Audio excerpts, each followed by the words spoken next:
Olá pessoal, eu sou o Jean e é com muita satisfação que a gente se reúne aqui mais uma vez para dar sequência ao nosso trabalho de palestras da semana.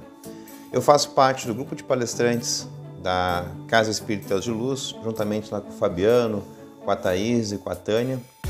E a gente quer pedir para vocês, caso ainda não tenham se inscrito no nosso canal, acessa aí embaixo do vídeo, tem um botãozinho, inscreva-se no nosso canal, ativa lá o sininho de notificações. Sempre que entrar um vídeo novo, um material novo, você vai ser avisado. Se gostar do vídeo, dá o like, dá o dislike, mas principalmente, se puder, compartilha e leva aí essa mensagem a mais pessoas, né? Daqui a pouco ela pode ajudar, né? Alguém que esteja precisando ouvir alguma palavra de incentivo, de amor, de ânimo, né? Então, ela pode fazer a diferença na vida de alguém. Então, a gente sempre pede a vocês, se puder compartilhar, aí compartilha, né? E também, deixa lá os comentários, o que está achando do nosso trabalho, se está gostando, se não está gostando. E, principalmente, o que vocês gostariam que a gente falasse. Pois agora a gente está voltando com os nossos temas livres aos finais de cada mês. E aí, com essas indicações dos assuntos que vocês estão propondo, né? A gente vai dimensionar ou vai direcionar, a palavra correta, o tema livre daquele mês, né? Bem, o nosso tema da semana é o capítulo 16 do Evangelho segundo o Espiritismo, né? Não podeis servir a Deus, não servir a Deus e a Mamon. Como a gente vem falando em algumas palestras lá desde o início, né? O Evangelho segundo o Espiritismo, ele se divide, né, em algumas partes. Então lá, do capítulo 1 ao 6, a gente tem lá a fundamentação. Do capítulo 7 ao 10, a gente tem os instrumentos. E do 11 ao 20, a gente tem as instruções, né? Então, a fundamentação, o que é, para que serve, onde é que quer nos levar, né? Aí, ok, quero fazer parte disso. Então, vem os instrumentos ali, né, que a gente falou e abordou nas palestras, né? Desarma a tua mente, abre a tua mente, desarma o teu coração, abre o teu sentimento, desarma o teu corpo, te desarma, não seja assim tão agressivo e tenha misericórdia. Então esses foram os instrumentos. E a gente entrou nas instruções, né? A partir lá do capítulo 11, com amar ao próximo como a si mesmo, te amo e amo o teu próximo, amo o teu inimigo, pois ele tem a chave do teu crescimento, né? Perdoa. Falamos da caridade, daquela caridade anônima, desinteressada, que está preocupada assim, em elevar e não menosprezar a pessoa, né? E falamos aí de honrar pai e mãe, né? Da gratidão. E esse vídeo, se alguém quiser assistir, é um tema muito interessante. Clica aqui nessa bolinha que tem aqui em cima aqui, que direciona para ele. Bem, então vamos entrar no nosso capítulo, né? Que é o capítulo dessa semana. Não se pode servir a Deus e a Mamon. O que será que quer dizer esse capítulo aí? Bem, Mamon, né, é feita uma alusão, é feita uma... Como se diz? Essa palavra, ela representa, na verdade, através das inúmeras traduções que foram tendo, mas basicamente ela representa o dinheiro, né? Então, não podeis servir a Deus e ao dinheiro. Tem que escolher um ou tem que escolher outro, né? Seria mais ou menos isso, uma interpretação literal desse tema. E a gente vai desenvolver isso agora, né? Vamos lá. Fazendo um estudo, uma pesquisa lá na Bíblia Sagrada, né, a gente encontra lá, deixa eu pegar na minha colinha aqui, a gente encontra lá, nada mais, nada menos, quando a gente digita lá a palavra fé, ela tem 215 versículos que falam sobre fé. Quando a gente bota lá a palavra salvação, vem, na verdade, 218 versículos que falam sobre salvação. Isso na Bíblia, tá? Quando a gente coloca a palavra dinheiro na Bíblia, olha só, vem 2084 versículos sobre o dinheiro. Isso é para pensar, né? Então, nada tem tanto potencial de poder substituir Deus na nossa vida quanto o dinheiro. Então, a Bíblia, ela já reflete isso, né? O que tem tanto potencial de substituir Deus na nossa vida? É o dinheiro. E aí vem aquela questão, né? Quando o dinheiro, ele começa a ocupar o lugar que Deus deveria ocupar no coração da gente, ele deixa de ser dinheiro e passa a ser mamon. Pois bem, então na nossa carteira, na nossa bolsa aí, Será que a gente tem dinheiro ou será que a gente tem mamon? Se a gente é escravo desse dinheiro, provavelmente a nossa bolsa, a nossa carteira está cheia de mamon. Agora, se a gente usa esse dinheiro para nos servir, nos ajudar a crescer, evoluir, esse dinheiro, ele que tem a nossa carteira ou a nossa bolsa, na verdade, ele é só dinheiro. Uma passagem, né, lá no Evangelho, onde Jesus fala, né, dentro de uma eloquência maior, né, ele fala ali do rico, né, que é mais fácil um camelo passar no buraco de uma agulha do que um rico entrar no reino dos céus. O que será que ele estava querendo dizer com isso, né? Então, quando a gente parte para uma interpretação dessas traduções, porque na verdade, como a gente falou antes, né, a Bíblia ela é uma sucessão de traduções, de usando na verdade palavras que expressam às vezes dois sentidos, às vezes sentidos diferentes, que a tradução da tradução muitas vezes ela acaba distorcendo o real sentido. Nesse caso aqui é algo realmente casualmente parecido, né? Então, quando a gente pensa, puxa vida, para um rico se salvar é muito difícil, pois pensa só, né? Eu pego uma agulha, um buraco de uma agulha é uma coisa bem pequenininha, eu pego um camelo, aquele animal enorme, como é que ele vai passar no buraco da agulha? Não tem como. Então, automaticamente a gente já associa, né? Que é muito difícil, é praticamente impossível um camelo passar no buraco de uma agulha. Então, quer dizer, não tem como o rico ir para o céu, né? Se a gente parar e fizer uma interpretação literal disso, é isso que a gente vai entender. Mas, quando a gente para e analisa um pouquinho o que isso quer dizer, olha só, na tradução, camelo, tem que refletir um pouquinho a história e o que vivenciava-se naquela época. Bem, os cabos, as linhas naquela época, né, segundo conta a história, elas eram feitas de vários materiais, mas existiam aquelas que eram feitas de pelos de camelo. Então, a palavra camelo, nessa tradução, ela significa o mesmo que aquele animal que a gente conhece, né? Mas também um cabo, uma linha, uma cordinha, né? Que se utilizava para fazer costuras na época, né? Costurar coisas mais rústicas, talvez. Então, imagina, aí fica um pouco mais fácil, porque, afinal de contas, passar uma linha, nem que seja uma linha grossa, por um buraco de uma agulha, já é difícil, mas já é mais fácil, não se torna tão impossível quanto o camelo, animal, passar no buraco de uma agulha. Uma outra interpretação que se tem para essa passagem é mais ou menos o seguinte: aquelas cidades da época, né, eram cidades que elas eram muradas, né, tinham uma espécie de fortificação ali para se defender dos inimigos, dos invasores, né, e tinha lá uma torre de observação, lá onde ficava lá um sentinela ou algo parecido com isso, que eles chamavam de agulha. E embaixo dessa agulha existia uma pequena passagem, né, onde as pessoas passavam, né, para poder acessar a cidade. Então era uma forma de limitação, para que não houvesse, né, uma entrada muito rápida, fosse uma entrada um pouco mais dificultada, para se ter um maior controle. Então aquilo era muito baixinho, era muito pequenininho, então era muito apertado, então era muito difícil realmente um camelo passar no buraco da torre de observação que se chamava agulha, né?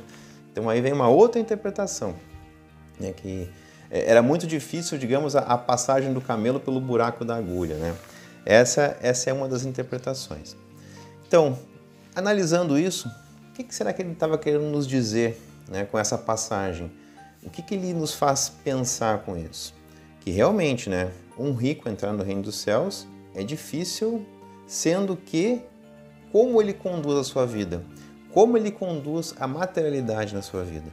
O bem material, para ele é algo que o ajuda, o faz crescer e principalmente leva a crescimento e leva evolução aos demais, ajuda na economia, ajuda a levar emprego, ajuda a levar renda, ajuda a desenvolver as potencialidades da localidade, ajuda a desenvolver a ciência, o conhecimento, ou isso serve apenas para que ele tenha avareza, para que ele guarde tanto e não guarde nem para ele mesmo, né? Que nem ele mesmo usa, de tão avarento que ele é. Então, essa passagem ela nos lembra isso, né? Qual que é o rico que ali se representa, né? Não é aquele rico que está preocupado em levar o crescimento, em levar a tecnologia, né, em fazer com que aquele bem que Deus confiou a ele, pois a gente não pode esquecer, né? Tudo que Deus nos confia, nada é nosso. Tudo é empréstimo. Pois na hora que Deus nos chamar, né, a gente vai e não leva nada, nem mesmo o corpo que não nos pertence. Então a gente só leva daqui aquilo que a gente conquistou verdadeiramente, né? O que a gente conquista verdadeiramente nessa vida? É o conhecimento, é o amor que a gente desenvolveu, é tudo aquilo de bom que a gente fez para o próximo ou de mal também. Então essa é o verdadeiro valor que a vida tem, né? É isso que a gente carrega na nossa bagagem. As lágrimas que a gente enxugou, a esperança que a gente compartilhou e aquilo de bom que a gente levou para o nosso próximo. Isso vai com a gente e isso advoga ao nosso favor, né? No presente e no futuro. Então, muito importante a semeadura. Pois a semeadura é livre, mas a colheita ela é obrigatória. Então, para um rico entrar no reino dos céus, depende. Não é impossível. Por que seria? Depende da avareza dele. Se é um cara avarento, né, vai ser realmente difícil. Pois tem aquela alegoria, né, da pessoa que era muito avarenta, né, gostava muito do dinheiro, né, então ela acumulava, guardava muito, né, e aí ela morreu, ela faleceu, né, ela fez a passagem. E aí havia uma alegoria, né, de que o que prendia ele à terra, o que prendia ele à materialidade, era justamente esse amor, né, exagerado, exacerbado que ele tinha, essa avareza ao dinheiro. Então era como um saco de ouro, né, cujo qual ele estava com o pé amarrado ali naquele saquinho de ouro. Então ele não conseguia subir porque, né, na verdade, a matéria estava presa no pé dele, ele ficava preso ali, né? Claro que é uma alegoria, né? Então isso prendia ele à terra. Então a avareza, o amor excessivo aos bens materiais nos faz o quê? Nos prende à materialidade, nos prende à terra. Uma outra passagem bem bacana que tem nesse capítulo é Jesus na casa de Zaqueu. Bem, a história é mais ou menos assim. Zaqueu era um publicano, um cobrador de impostos, ele era o chefe dos cobradores de impostos, né? Então, o cobrador de impostos naquela época era um serzinho lá que atendia ao Império Romano e com isso, né, ele extorquia, ou melhor, ele era o responsável por cobrar os impostos e direcionar isso a Roma. Só que, claro, né, provavelmente ele levava uma parte disso, ou uma parte talvez grande. Então, os publicanos eles eram muito mal vistos pelo povo, ninguém gostava deles, né? Eles eram pessoas de má vida, de má fé, então eles eram pessoas desprezíveis. Bem, Jesus está passando em um determinado local, em uma determinada localidade, e aí Zaqueu, que era um chefe dos publicanos, porém um homem muito baixinho, né? Ele ficou sabendo, Jesus estava passando, viu aquela agitação, viu aquilo que estava acontecendo, né? E imagina, né? Jesus passando, com a multidão dos dois lados, né? Todo mundo querendo ver Jesus, chegar perto de Jesus, tocar em Jesus, conversar com Jesus. Zaqueu, que era um homem baixinho, não tinha a menor condição de se aproximar, né? Aí ele queria ver Jesus, né? Porque afinal de contas era uma pessoa importante, era um homem importante que estava passando ali. Aí o que ele faz? Ele pega e sobe numa árvore, vai lá em cima da árvore e fica olhando Jesus. E aí Jesus, quando está passando ali, olha para cima e vê Zaqueu e fala para ele: Zaqueu, hoje eu vou jantar na tua casa. Aí os apóstolos, né, que estavam junto com Jesus ficaram, né, mas como, mestre, vai jantar na casa de um homem de uma fé, um homem de uma vida, ele é um publicano, né? Mas Jesus, como não perdia nunca a oportunidade de ensinar, ele pega e vai até a casa de Zaqueu, janta na casa de Zaqueu, né, vai ter com Zaqueu, e lá ele fala, né, esta casa hoje, depois da janta, né, essa casa hoje recebeu a salvação, porque também este é filho de Abraão, visto que o Filho do Homem veio para procurar e salvar o que estava perdido. E antes de Jesus pronunciar as palavras, Zaqueu, né, fica tão tocado, tão comovido com a presença do mestre lá, né, que ele fala que todo aquele que ele lesou, ele ia restituir. E todo aquele, ou melhor, que ele ia pegar metade do que ele tinha e dar aos pobres. E todos aqueles que ele lesou, ele ia restituir 4 vezes. Então, na verdade, Zaqueu foi tocado por aquela energia, por aquele amor de Jesus, né? E Jesus já tinha identificado que ele estava pronto, né? Então, muitas vezes Deus faz isso com a gente. Ou melhor, Deus sempre faz isso com a gente. Ele espera simplesmente que a gente dê o primeiro passo. A gente dá o primeiro passo e Ele faz o resto. a gente dá alguma coisinha e Ele multiplica na nossa vida. Lembra daquela vez lá da multiplicação dos pães e dos peixes? Pois é, Jesus pergunta, o que tendes, né? Aí ele diz, a gente tem lá dois peixezinhos e 5 pães, e tinha que alimentar uma multidão enorme que estava lá, né? Aí Jesus pede para trazer, né, esse alimento que ele tinha ali, e ele faz a multiplicação. E aí conta no relato lá que todos comeram e ainda sobrou muita coisa. Então assim é Deus na vida da gente.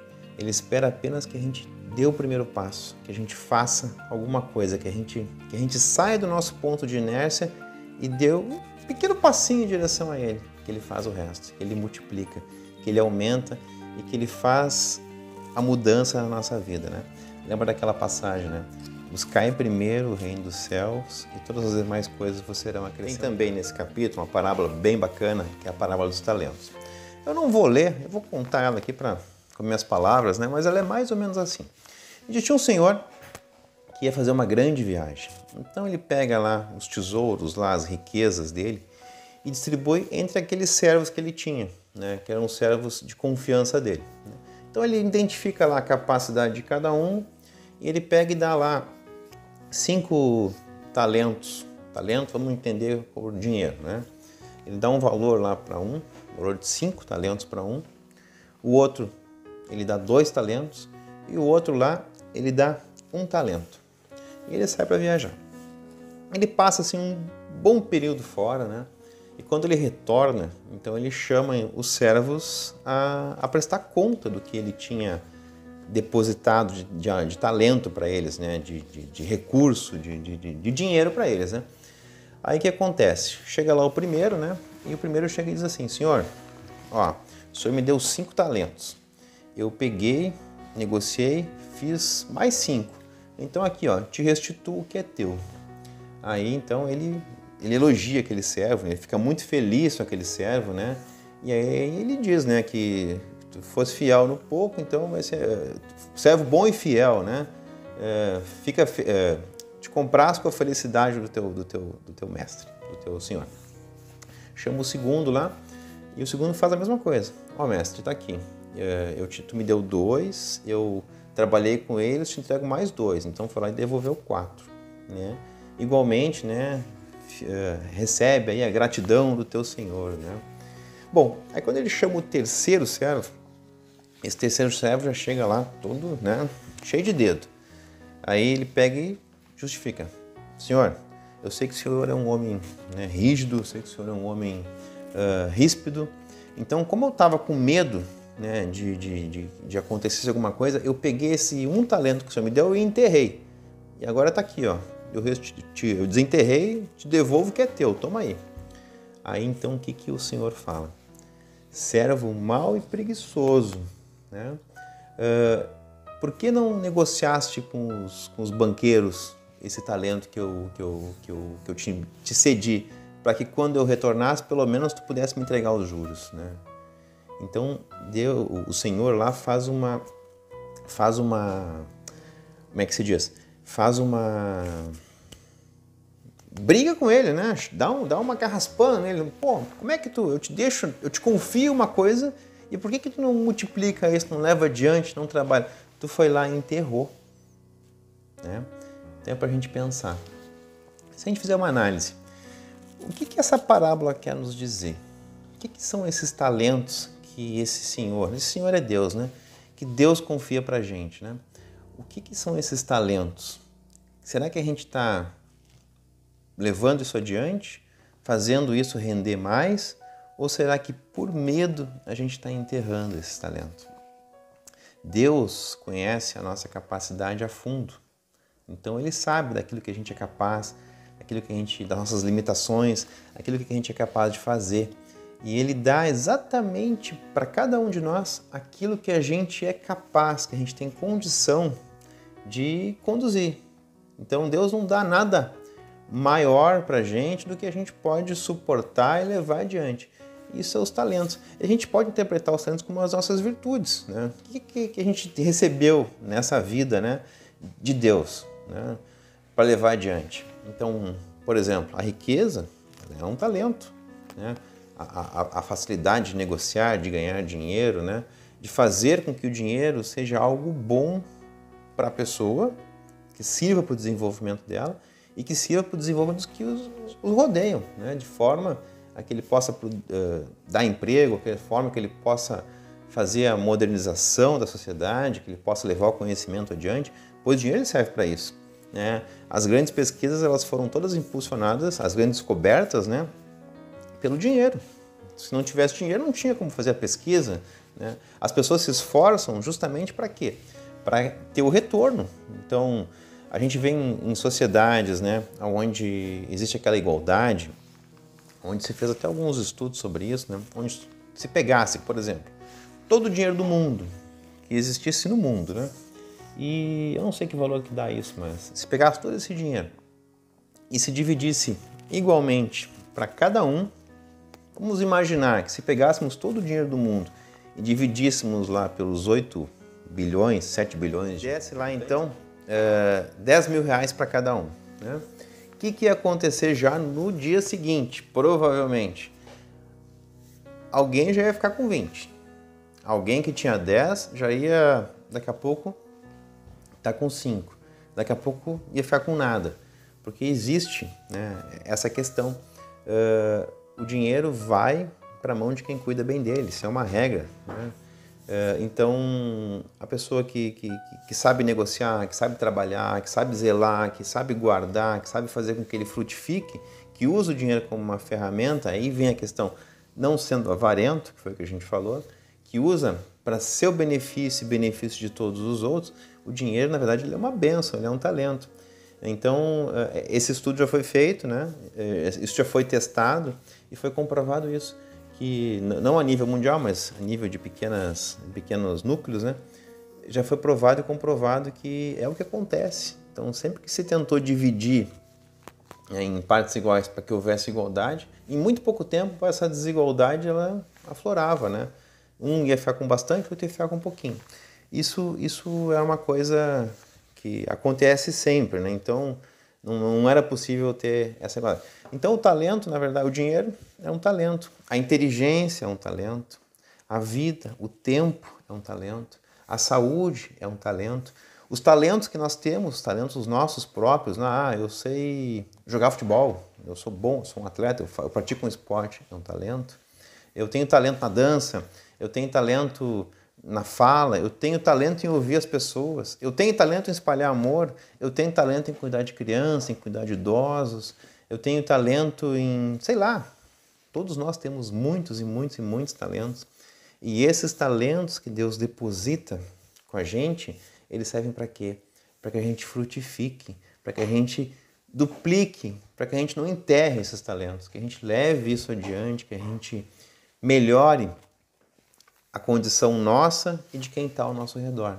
Que a gente consiga espalhar o amor de Deus através... Humberto de Campos tem no livro Cartas e Crônicas uma história que conta a desencarnação de um mendigo e um rei. Então, quando os dois desencarnam, eles são levados a um tribunal. E lá no tribunal, então, eles são, entre aspas, né, julgados, né? E aí o que acontece? O rei sobe para as esferas superiores e o mendigo desce. Aí o mendigo reclama, mas puxa vida, como assim? Olha bem, ele era rei, ele tinha mesa farta, banquetes, né? Eu passei fome. E aí, na história lá, o juiz, né, fala, não, realmente, ele tinha uma mesa muito farta, mas muitas vezes ele nem conseguia se alimentar justamente pensando nas pessoas no reino que não tinham o que comer. Ah, mas ele tinha uma casa rica, eu tinha um palácio, eu morava ao relento. Realmente, ele tinha uma casa, mas muitas vezes, a maior parte do tempo, ele não passava naquela casa, pois ele estava andando pelo reino para justamente entender o que as pessoas tinham de problema, de dificuldade, para, na medida do possível, poder ajudar e poder auxiliar. E ele, muito pouco tempo, passava nessa casa, passava mais tempo em viagens, procurando atender às necessidades do reino. Ah, mas eu não tinha ninguém, ele tinha um monte de súditos. Pois é, mas muito tempo que ele passou, né, ele não usufruía, digamos, de pessoas para servirem. Ele estava muito preocupado e engajado em, na medida do possível, tentar entender o que as pessoas precisavam, os súditos do reino, né, e poder melhorar a vida deles. Aí o mendigo pega e fala, tá, mas então, o que vai ser de mim agora? Que puxa vida, afinal de contas. Não, não tem problema. Agora, na próxima encarnação, tu vai nascer rei. E vamos ver, então, se tu consegue fazer, né, melhor do que ele.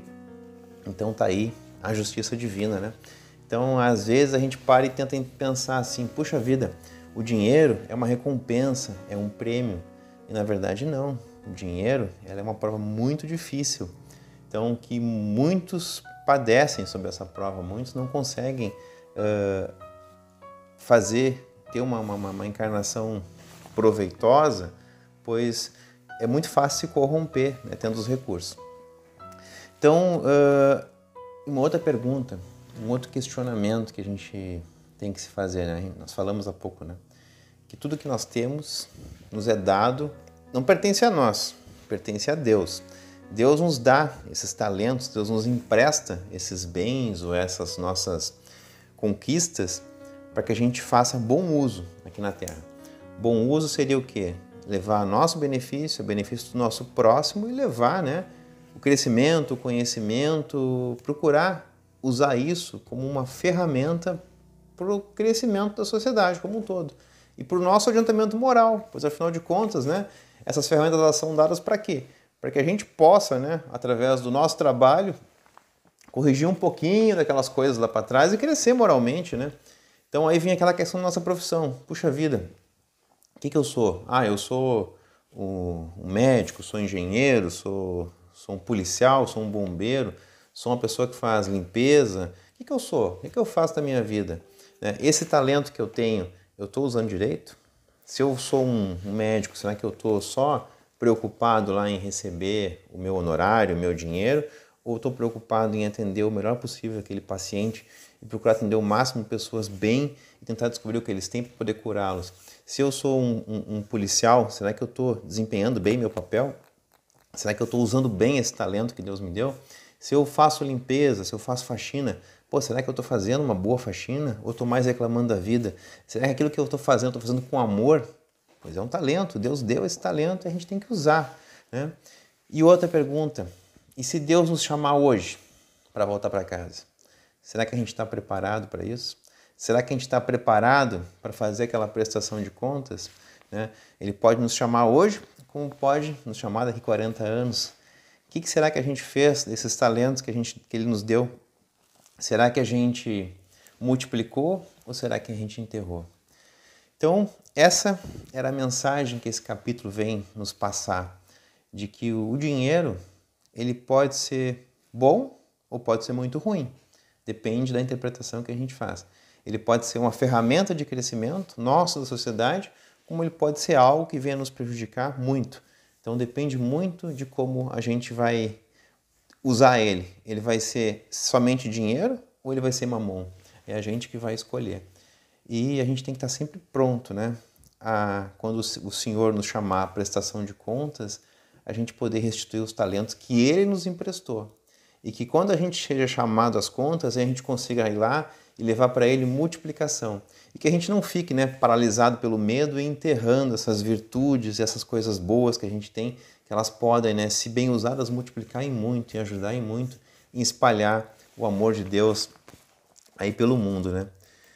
Então, eu queria convidar a todos vocês agora, neste momento, a gente fazer a nossa oração de encerramento. Né? Deixa eu colocar aqui uma musiquinha para a gente poder aclimatar, né? E se conectar, então, com o nosso Pai Maior. Querido e amado Pai, Deus Todo-Poderoso, é em Teu nome que a gente se reuniu por esse período aqui e estivemos juntos, conectados.